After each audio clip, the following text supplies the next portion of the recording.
Greetings, everyone. This is Reverend Erica Whitaker. I'm bringing you a new podcast series with the BSK Flourish Studios. This podcast series is titled E3, Women in Ministry.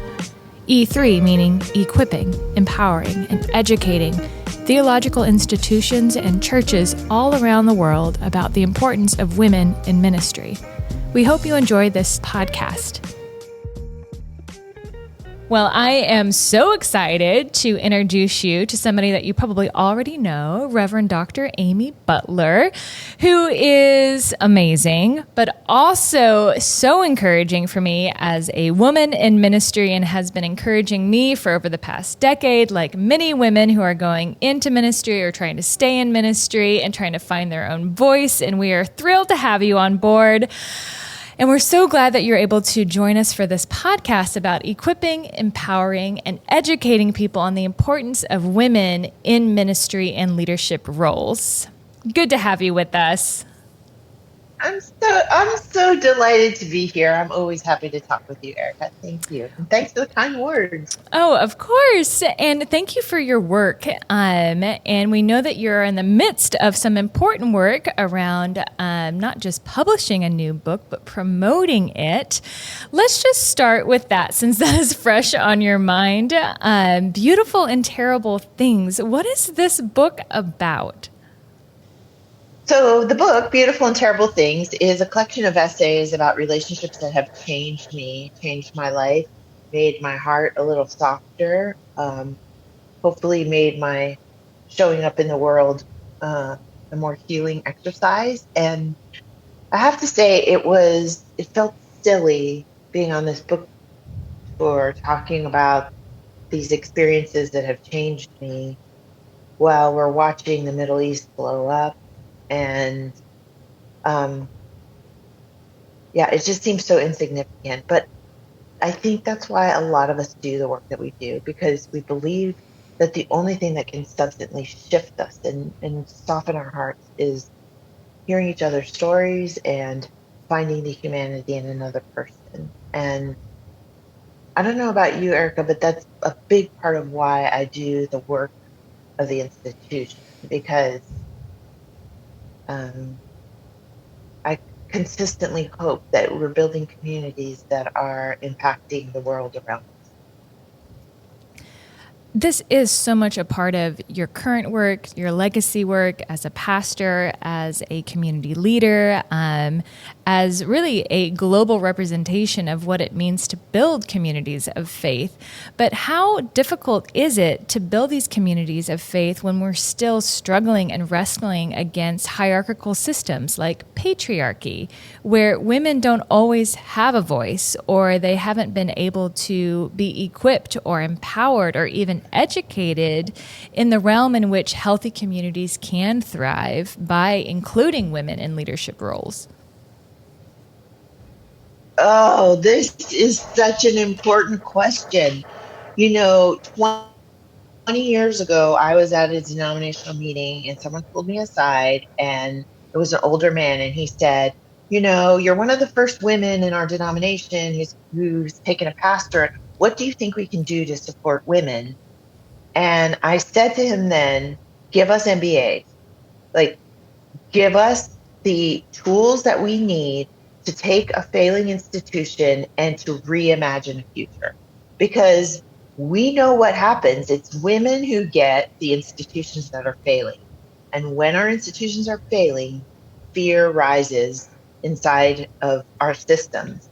And I know so many women out there who are struggling just in the work of being a pastor, but then layered on top the fear that causes all these unjust systems, patriarchy among them, to raise their ugly heads and to make our work even harder than it already is. So I just want to name that now is a particularly difficult time as women ascend to leadership and the institution is in decline. The fear intensifies the systems that are working against us. And that fear gets projected back onto the women who are leading the programs or the communities or the institutions. And they have to carry these burdens oftentimes alone because support systems haven't been built up. Or when they do step into these other kind of leadership functions, they're mainly men. And so we find this loneliness too when we're trying to lead these institutions. So what would you recommend? And in your book, you talk about the importance of building relationships. But how hard is it to build healthy relationships that actually support women in these leadership roles and equip them, empower them, and also kind of give them the educational tools to not just survive, but thrive? Well, I think, I don't know about you, but for me in my seminary training, I kind of was taught, be a lone wolf. You can't trust other people with your story. You're too vulnerable. People will try to get you. And I'm sorry, but we cannot do this work alone. We cannot. And um, over the course of my career, I've had the gift of so many people coming around me and being my supports when I've lost my faith, when I've been dealing with church conflict, when I'm trying to negotiate in my head a leadership issue. Um, and, and I think there are a lot of us out there, Erica, who don't have any friends. And um, that's deadly. And I don't mean that in a cavalier way. It's truly deadly. And shout out to my friend Victoria Atkinson White, who just wrote a book called Holy Friendships. And it's critically important for us to seek out, tend, maintain friendships and relationships with people who can help us be authentically ourselves as we're fighting these systems that are overpowering and destructive. It's easy to say, let's form relationships. But what has been your experience in beautiful and terrible ways about building relationships in these different leadership roles as senior pastor, as running an institute, as, cultivating programs, that helps the next generation come into the church, into these institutions? What has been your experience around building the relationships, the beautiful and the terrible? Well, I'll start with the things that have been really life-giving. I have maintained a relationship with a spiritual director. I see a therapist. I have a group of colleagues that meets monthly, and we go away together for a week every year and have been doing that for 20 years. Um, and there, these are just small parts of the many faceted um, machine that allows me to wake up every morning and get out of bed. And I don't know how I would function without those relationships. I do write in my book about relationships that have have not been positive, have not ended in a positive way. My divorce is one of those. My experience at Riverside is one of those. Other experiences in serving the church um, are woven throughout the book. Um, but I think that the key for me is to always draw toward you and gather around you the people who understand viscerally that doing the hard work of community and relationship is something they're committed to, and they're going to go the distance with you. And that may not happen in your colleague group. It may happen outside, but it is your number one job to find those relationships, because without them, you can't do the work. So part of my next question is, how often do we fall into the trap, not just from not finding a community, but sometimes pastors, particularly women pastors, I've seen men do this too, only use their congregation as a source of community, which can actually backfire in really devastating ways. Can you share some wisdom about not just cultivating relationships within a community, but cultivating a healthy pastor-congregant relationship in ways that maintain both a private life, even if you're having a difficult time in your own personal life? Yeah, just share a little bit about that. Sure. So we live in this dichotomy because we cannot do our work unless we have meaningful relationships with people in our community. And that requires a level of authenticity, I think, that is risky, but also makes us safer in a way to tell the truth about our lives. Um, I've been doing this for 30 years and I still have trouble with this very thing because I love these people and they're like my family. And as my therapist says, you need to get a life, you know, like um, to move beyond the the congregation to find a community uh, that helps you be a better person in the congregation. And the reason I think that's so critical is because when conflict inevitably arises, we we can experience really uh, destructive parts of life when we feel that our community, this in which we invested so much, is kind of turned on us. And so, relationships and community outside the congregation are safeguards for us. I'm part of a theological institution. Mm. And I'm trying to cultivate healthy theological institution work for women of color, for African Americans, for white men, to have a good holistic experience of what it means to study in an institution. So I wonder what type of wisdom might you offer theological education and those institutions of cultivating strong leaders for the church, particularly strong female leadership? Mm. Well, thank you for that question. I think the work you're doing is so important.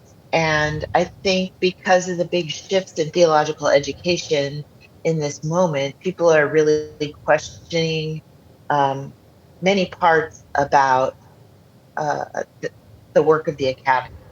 I want to say that producing good theologians in this moment is more critical than ever. So please keep at the good work of building academic institutions that are teaching us to think theologically in ways that are built on a model of abundance and redemption and authenticity and relationship. So your work is more important than ever. What I would say is, how can those communities teach us to be authentic in a way that is um, redemptive and um, healthy and appropriate so that when we get ready to go into institutions that are failing or filled with fear, that we know what the boundaries are and how to authentically present ourselves without too much risk of, of being hurt. Yes, I think that is an excellent point. Not just how do we develop healthy theologians for the future of the church, but how do we create a community within those institutions that are healthy, where everyone's heard. And it is so difficult when higher education theological institutions are still struggling with hierarchical systems and patriarchy, where you rarely see women as presidents or deans, really forming curriculum that is well-rounded. I do want to give you an opportunity to share about your work and how you're helping small communities, small businesses, and you're specifically helping the church in a micro way. Can you share a little bit about the work that you're doing? Sure, sure. Thank you for that. And I want to just add before I move on is something that a lot of people don't know about me is that I have moved back to Hawaii. I moved back to helped take care of my parents for a few months and have decided to stay for another 2 years leading a congregation here. And, this is an indigenous matriarchal culture in which the leadership of women is not just celebrated, it's just normal and expected. And that has been so freeing and lovely for me. And I've really enjoyed it. So I wanted to say that. And also say that I've started this fund called Invested Faith. It's a fund that receives the assets of churches at the end of their life cycles and repurposes those assets into small, unrestricted grants for faith rooted social entrepreneurs, most of whom are women and people of color. We just gave our first grant to a white man, and we have funded almost 50 projects up until now. And the truth of the matter is that innovation and whatever is going to be new for us is going to come from the margin. So all of us with our nice white institutional bank accounts need to be pushing our efforts and our resources to the margins, because that's where the future's coming. And isn't that the truth? Isn't that the place in which Jesus worked out of and from and within? I love Invested Faith and the work that y'all are doing, which is really groundbreaking work, although it shouldn't be groundbreaking, but it is. And helping churches leave a legacy in a way that they had never imagined before. Can you talk a little bit about how you go into these communities of faith, and especially those that are in a season of dying, and helping them reimagine and resurrect their resources in a new way? Yes. As an institution, the church has done a very poor job dealing with institutional decline. And we did a really good job denying it for a really long time. And then we decided to make coffee bars and hope that that helped. And now there's just no denying it. And because we have ignored it, we do not have in place hopeful options for congregations who are at the end of their life cycles. And we perpetuate the idea that when a church closes, it fails and its ministry ends. And that to me is heretical.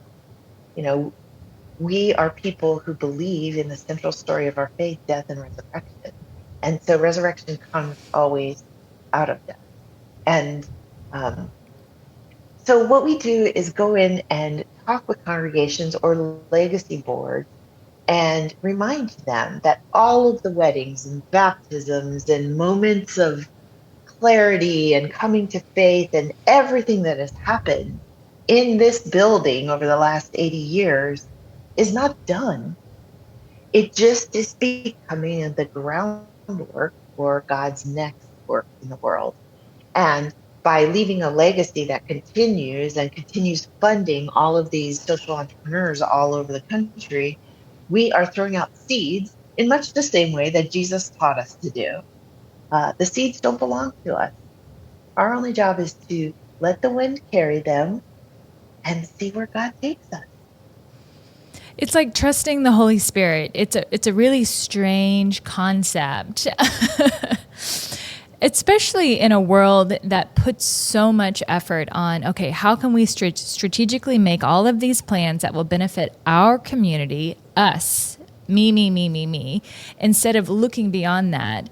And I think this is partly what the women who went to the tomb on Easter morning, expecting, to grieve, and yet they found it empty, and they give the first testimony to the resurrection of Jesus Christ. I think this is why it's so important to equip, empower, and educate women, because we have historically been on the margins, and yet we have historically proclaimed the good news in a new, imaginative way. as we kind of wrap up today, what type of encouragement would you give to women who might find themselves on the outskirts of not just ministry, but institutions, of communities? What type of encouragement would you give them as they're exploring their call to ministry? Erica, when you say that about women at the tomb and women in leadership, I sort of get goosebumps because I think this is a moment in which the leadership of women can make a pivotal difference in the history of the institution that has been built to proclaim the gospel. And part of that is because we are the ones stepping into these churches that are failing in the parlance of our denominations. But what they really are doing are creating compost for what is new. And we are stepping into what we have always done and being the midwives of the future. Ooh, I'm snapping with my goosebumps. Yes, the midwives, to usher in something new, to co-create with God. And I firmly believe that men can do this too, but they haven't had the opportunity to develop the strength that women face every day in the tension and the conflict of patriarchal systems. And so we are equipped naturally to do this. Right. And I really believe that men can do this too, but they really need to take a step back and watch their female coworkers, colleagues, significant others, partners, do the work and help them see and reimagine a holy imagination that we've had all along. That's exactly right. That's exactly right. We are midwives of the future.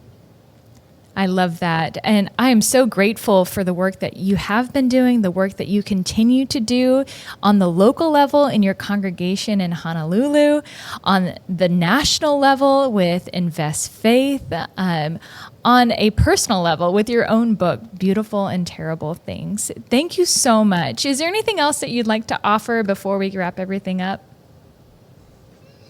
I just want to say thanks. Thanks for this forum. Thanks for encouraging women theologians in our process.